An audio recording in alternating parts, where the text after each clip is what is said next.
Hi and welcome. This is Homebody Rundown and I'm HR. This video is showing some of the meals and desserts that I made in April 2024 for my family of 5. That includes 3 older kids. We eat a mostly vegetarian diet with fish.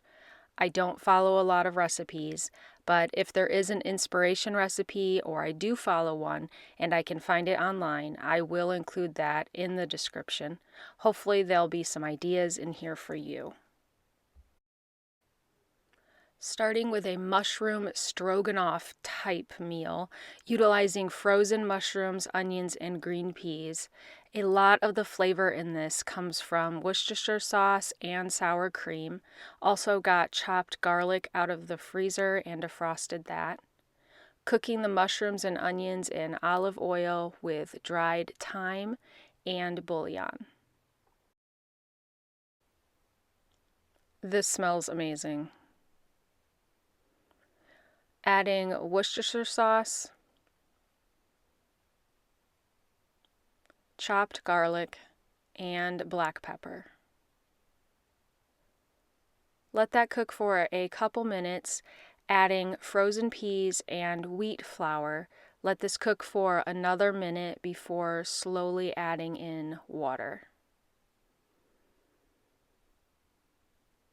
This is thickening up, so giving it a taste to check the seasoning, adding in the already cooked egg noodles and sour cream.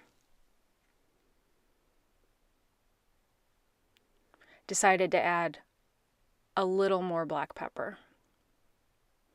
And for anyone cooking for picky eaters, I just have to show this as well. Not everyone in this house is going to eat a casserole. Here's the finished product. The sauce was very good. I added Parmesan cheese and even more black pepper to mine.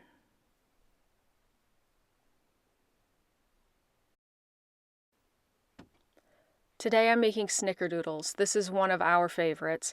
I don't remember having these as a kid, but my husband's mom made them all the time. And I finally remembered to get more cream of tartar, which is a key ingredient.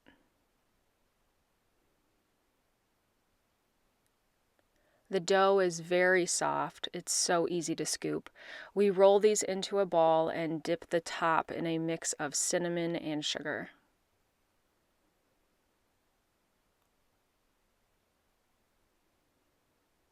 We're able to fit the cookies onto 3 air bakes, which is nice because I have 3 racks in the oven, so they can all bake at the same time.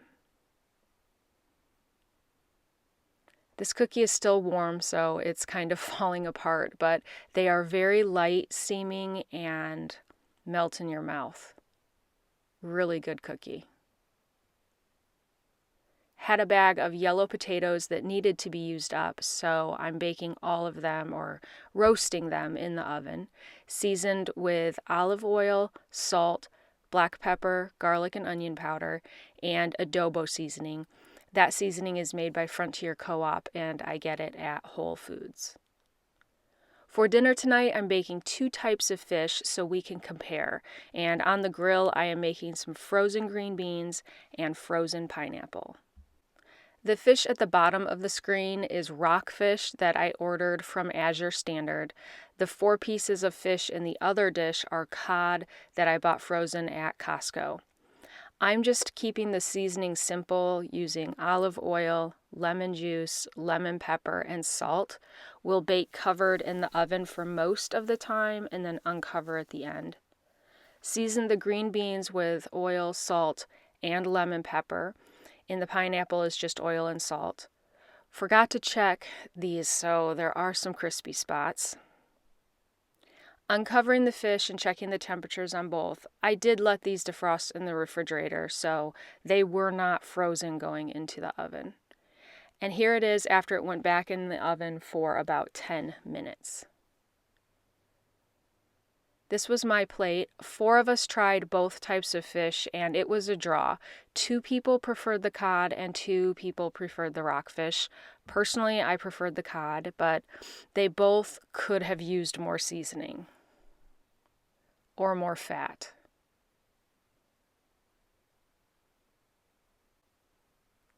I didn't film it, but on this morning I was feeling like spinach dip, so I made some up using frozen spinach, a jar of artichokes, Greek yogurt, sour cream, and mayonnaise with seasonings. I pulled frozen rye bread out and noticed some of the other random breads in the freezer, so I put them in a casserole dish with frozen blueberries.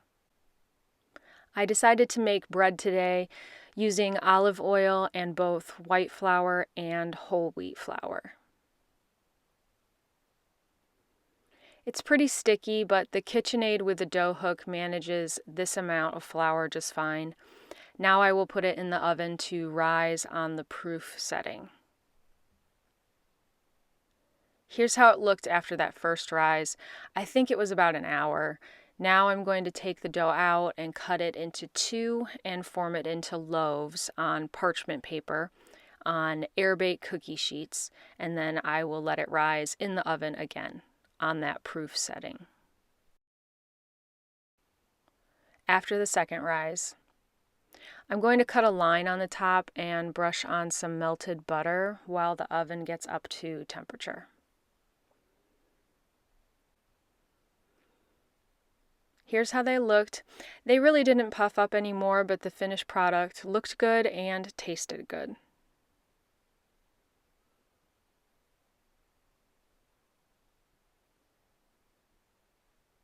Back to the bread and blueberry mix from the freezer, making a French toast casserole type thing, although it's not all bread. Some of this is muffins that weren't being eaten that I put in the freezer. I think they are apple muffins. Adding liquids of eggs, heavy cream, milk, and maple syrup, also vanilla, seasoned with cinnamon and salt. I don't measure stuff, and this was way too much liquid for this amount of bread. It took forever to bake, well over an hour. The muffins made it a little more soft textured, but it still tasted great. It's a few days later and I'm making breakfast burritos, starting by getting some eggs into an oiled 9x13 dish so these can bake or cook in the oven. On the stove, I'm frying some vegetarian breakfast sausage in avocado oil with diced red and yellow bell peppers that needed to get used up, seasoning with salt, roasted garlic powder, and adobo seasoning. Gathered all the items for the burritos, including the sausage, shredded cheese, the baked eggs, some sauteed onions that I had in the refrigerator, and also some diced roasted potatoes left over in the refrigerator. The tortillas are Stacy's brand whole wheat. I order these from Azure Standard and they come frozen. These have defrosted. I usually leave several of these burritos in the refrigerator because my family will eat these for breakfast or for lunch, but I try to get at least a couple in the freezer for later. On this day, I'm making carrot cake. I don't really measure out the carrots, I just use up whatever I have, so it does not always turn out the same.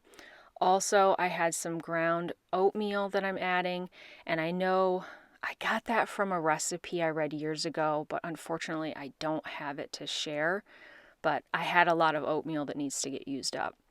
I usually use regular raisins in this, but I had golden raisins from making a broccoli salad, so I'll use those. This small food processor can handle chopping a few baby carrots. You do put a lot of eggs in this cake, but I've made it with mostly egg whites before as well, just to reduce the cholesterol.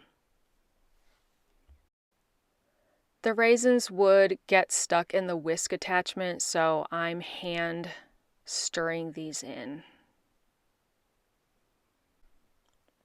It is a very dense batter and will take a while to bake because I don't measure the carrots. I just keep checking it after about 40 minutes. But at this point, I was cleaning up while the oven got to temp and realized I did not put in baking powder or baking soda. So I had to dump the batter out and hand stir that in. Youngest child does not like carrot cake, so I'm also making cookies today. I haven't made these in years. They're called chocolate crinkles. It is a Betty Crocker recipe. I'll link it below. You're supposed to use baking chocolate, which I don't have, but I did have some chocolate melting wafers and chocolate chips, so I am just melting those in the microwave and using less sugar.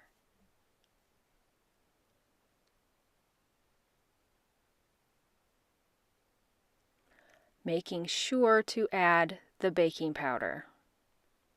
The batter ended up being strange for a cookie dough. It may be just how these cookies are, or it's because I didn't follow the recipe. It was more like brownie batter. I put it in this container because it has to be refrigerated. Carrot cake is finished and cooled enough that I can put some frosting on it. I made this with cream cheese, powdered sugar, vanilla, and heavy cream. I do keep this in the refrigerator because the cake has a lot of moisture from the carrots, and then cream cheese frosting I always refrigerate. I ran out of nutmeg and I did miss that in the cake, but it was good and the family ate all of it. The cookie dough has refrigerated long enough, so recruited family to help get these made, forming them into a ball shape and rolling it in powdered sugar. I think you can kind of see here the dough is very sticky. So even without really following the recipe, they did crackle on the top. Although next time I make these, I will skip the powdered sugar on some because it always makes my husband cough. Somehow he inhales powdered sugar every time. These had more of a cake type texture than I expected. They were good, but I need to make them with baking chocolate next time so we can figure out which is better. Making a potato corn soup tonight. In the pan is olive oil, diced red onions, diced red peppers, and frozen sweet corn. The potatoes are diced and frozen from Azure Standard, and the seasonings include Old Bay, bay leaves, thyme, roasted garlic, and bouillon. I also defrosted some cooked red lentils that I'll add in. Sauteed the vegetables for a few minutes with thyme and now adding in most of the other ingredients. Covering with water and some milk, and we'll let this simmer. While that's going, I'll put the rest of the frozen potatoes into Rubbermaid containers for the freezer. I feel like they're more protected in this rather than just the plastic bag, which I already tore open when I was trying to break up the potatoes. Checking the soup, it smells wonderful. Fishing out the bay leaves before I add in some Parmesan cheese. After I got my bowl, I added a little more Parmesan cheese. This was delicious on this day and as leftovers. I needed to chop some walnuts for a vegetarian chili, and you may notice in the first shot, it's not walnuts. I got the wrong jar out of the refrigerator and chopped up all of my roasted pecans instead. At least I realized it before I added them to the chili. I will put the inspiration recipe for this in the description, but just note I do not follow it exactly, so it will look different if you follow the recipe.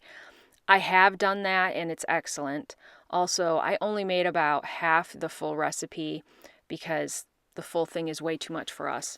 The walnuts give a nice texture, and after it's cooked, I added in some frozen red beans. Added sharp cheddar. This was excellent. Making oatmeal raisin cookies on this day, but first I'm having the kids do a taste test between Ghirardelli white chocolate chips or white baking chips and the ones I just recently ordered from Azure Standard. The Ghirardelli are ones on the left, and they were the winner. Everyone preferred that flavor. There is quite a difference in the taste, and it may be that they are just used to the Ghirardelli, so that's what they prefer. The Azure ones are good, but different. Oatmeal raisin cookies are a staple around our house.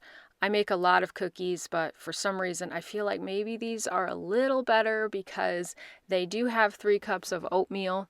Of course, I always add chocolate chips or white chocolate chips or both, so I'm no health expert. I let the butter sit out, but apparently not quite long enough, but it'll get incorporated. I'm using both white flour and whole wheat flour in these. I ended up refrigerating this dough because I didn't have time to make them right away, so they didn't spread out as much as usual. They kept more of a rounded, scooped shape. But they turned out great, and everyone will eat this cookie, which is a bonus.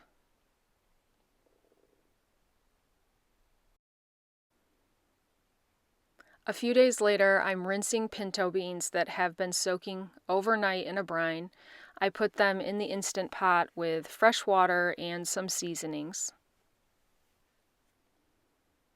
I like to use onion powder and garlic powder.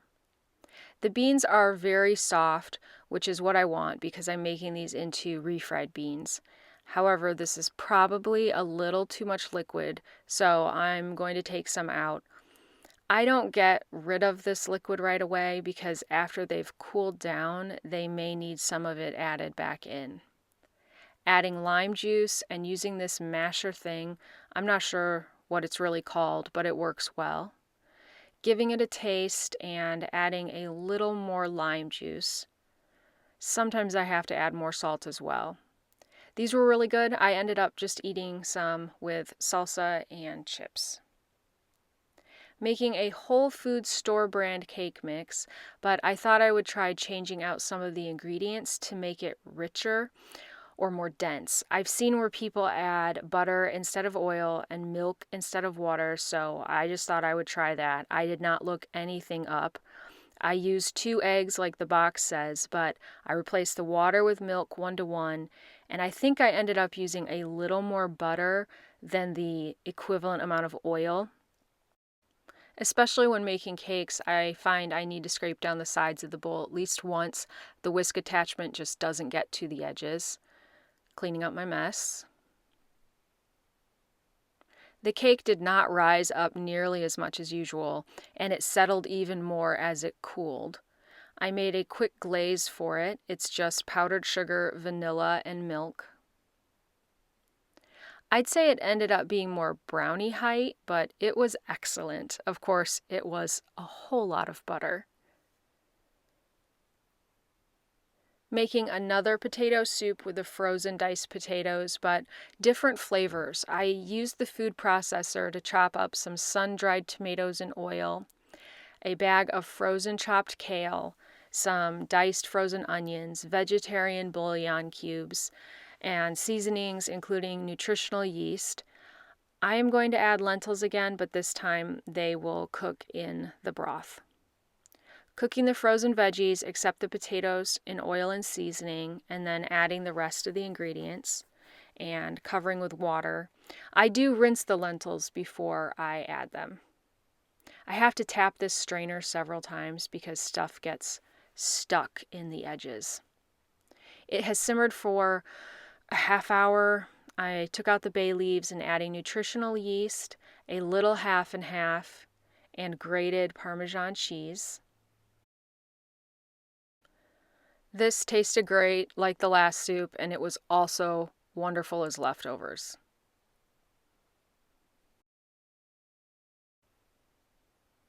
Now for a rather time-consuming project, I'm going to make corn tortillas.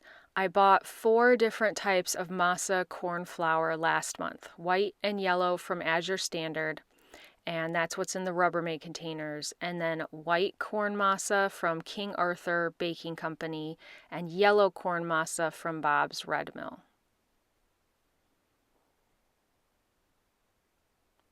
I don't have the energy to make 4 different batches of tortillas today, so I am just doing the white flours. I'm following the recipe on the back of the King Arthur bag, and I'm going to use that same recipe for both of the flours. I'm starting with the King Arthur. Yeah, there's a good chance I am overworking this dough because I have some arm issues and I do not want to hand knead or stir anything, so I'm trying the food processor with the dough blade. The dough was very soft, but not quite coming together, so I did add a little extra water. I will link the tortilla press in the description if I can find it. I bought this one maybe 15 years ago, and yeah, that dough went right on the floor. Second attempt, trying to get this out of the scoop more carefully, and just for the record, I did not drop any more.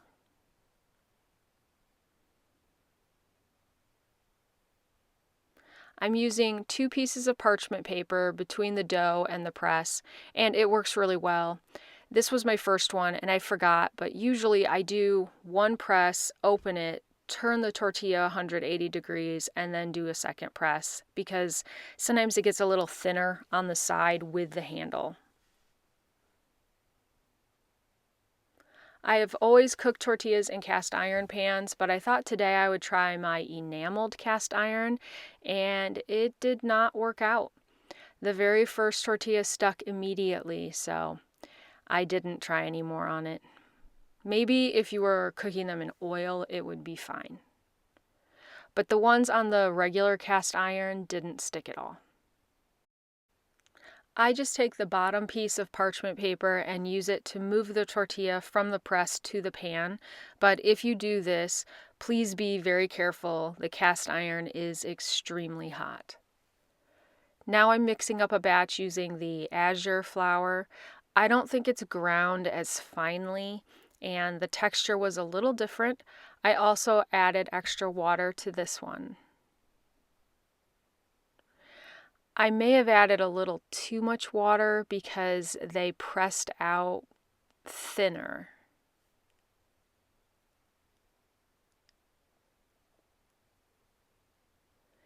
And they did not release off the parchment paper very well.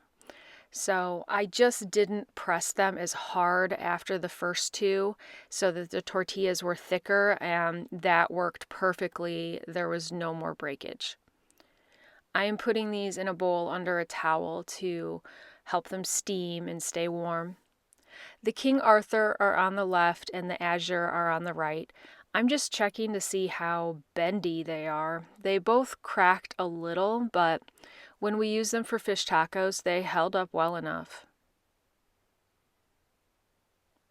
As for texture and taste, none of us really had any opinions. They were very similar and very bland. The recipe called for just a tiny amount of salt. I think I will add more next time.